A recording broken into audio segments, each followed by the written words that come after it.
ज्यादा डेवलप और विकसित करने की भी बननी चाहिए। तो ऐसी कोई भूमिका सर्जना की, सृजन की और सृष्टि की कोई भूमिका पिनाक के साथ पौराणिक आख्यान में नहीं बनती है।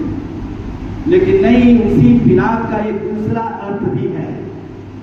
शब्दकोश उठाइएगा, आप लोग वेरीफाई कर लीजिएगा घर जाने के बाद। उसी पिनाक का एक दूसरा अर्थ भी है जिसका संबंध भी शिव से ही जुड़ता है।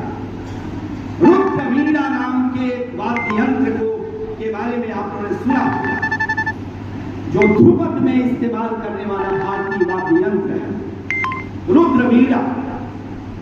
इस पिनाक का एक अर्थ रुद्र वीणा भी है, इसीलिए इसे पिनाकी वीणा भी कहते हैं। पिनाका वीणा या पिनाकी वीणा, इसका एक नाम ये भी है। और आइए अब जरा संगीत के बारे में बात करें। एक तो वो जो संहार करने वाला धनुष है हाथ में, माधव कृष्ण के हाथ में शिव का, रुद्र का वो प्रलयंकारी धनुष है इस पुस्तक के रूप में और विचारों के रूप में।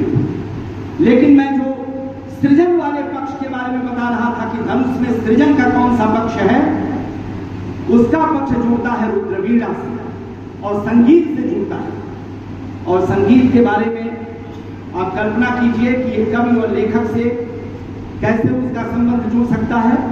रुद्र वीणा के बारे में कहा जाता है कि शिव ने एक विशेष प्रीतिकर क्षणों में पार्वती के सौंदर्य का साक्षात्कार करते हुए उसको अपने भीतर उतारते हुए पार्वती के सौंदर्य को उसी गहरे प्रणय भाव में, उसी प्रीतिकर क्षणों में, उसी प्रेम की उस उदात्त मनोदशा में उन्होंने रुद्र वीणा की रचना की थी और वीणा बजाया था।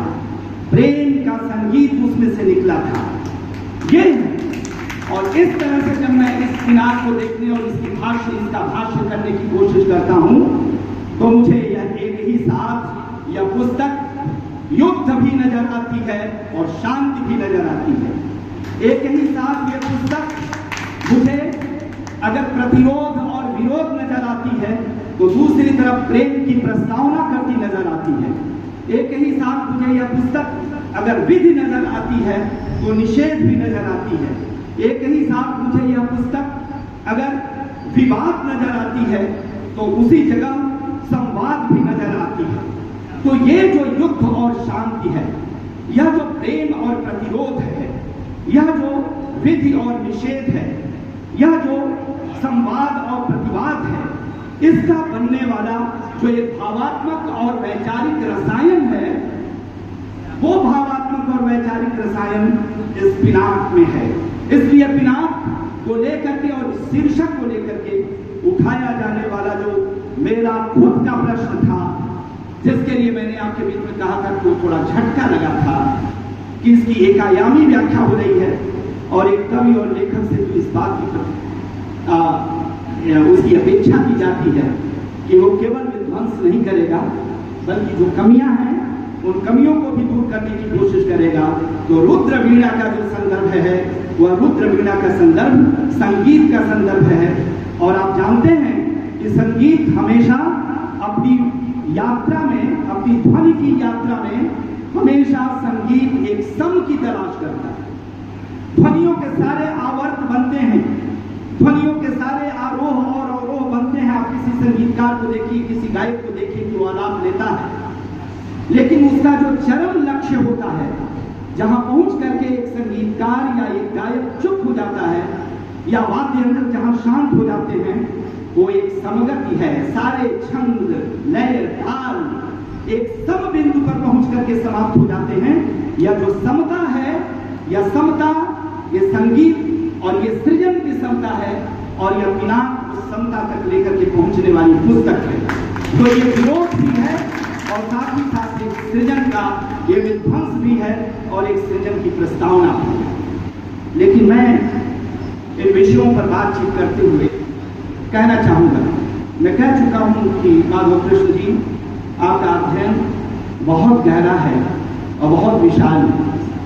इसलिए आपके सामने अगर सचमुच मैं कोई प्रश्न करूं और कोई बात रखूं तो बस यही आप समझिए कि ये जिज्ञासा है जिसे मैं आपसे कभी समझने की कोशिश करूंगा। मुझे ये लगता है, हालांकि निष्कर्ष के तौर पर नहीं, पता चले कि मैं जिज्ञासा और विनम्रता में प्रश्न कह रहा हूं, जानने की बात कह रहा हूं, और लगे कि आपने तो बहुत ही निर्णयात्मक स्वर से अपना डिसीजन सुना दिया, निर्णयात्मक स्वर में आपने कोई निष्कर्ष दे दिया। इसलिए ये बात अगर निष्कर्षात्मक तौर पर भी लगे तो मैं पहले ही इसका एक प्रकार से स्पष्टीकरण दे रहा हूं कि वो निष्कर्ष नहीं, वो केवल आपके साथ बातचीत करने के कुछ प्रश्न हैं। जैसे मुझे लगता है कि वैदिक ज्ञान जो हमारी ज्ञान परंपरा है, हर समकालीन और हर वर्तमान के संकट का समाधान, विनम्रतापूर्वक फिर कहना चाहता हूं कि हम भारतीय हैं और हमें बचपन से ये संस्कार दिया गया है, आध्यात्मिक हो या न हो, लेकिन ज्ञान की दुनिया में ये संस्कार हमको दिया गया है कि हमारे मनीषियों ने, हमारे ऋषियों ने, हमारे तपस्वियों ने ज्ञान का साक्षात्कार जिस रूप में किया है, वेदों में और उपनिषदों में वही ज्ञान अभिव्यक्त होता है। ठीक है, हमारे जो प्रश्न और हमारे जो संकट भावभूमि, मनुष्य के भावभूमि से, यानी उसकी सार्वकालिक और सार्वभौमिक मैं अगर कह रहा हूं तो उसका अर्थ स्पष्ट है। केवल भारत के मनुष्य की चिंता का प्रश्न नहीं है, दुनिया के किसी भी कोने में, विश्व के किसी भी भौगोलिक कोने में बैठा हुआ मनुष्य भाव दशा के स्तर पर, चित्त दशा के स्तर पर, जो हमारी ह्यूमन बीइंग है, जिस जैविक संरचना में हमारी उत्पत्ति आनुवंशिक प्रक्रिया में हुई है, और हम मानवेतर प्राणियों से मनुष्य नाम की एक जाति के तौर पर जिस तरह से दुनिया में जाने जाते हैं, और हमारा जो नृतत्व शास्त्री एंथ्रोपोलॉजिकल जो हमारी स्टडी हुई है, नृतत्व शास्त्री जो हमारा अध्ययन हुआ है, उसमें आप ये देखेंगे, जिस पर बहुत गहरा अध्ययन किया गया है कि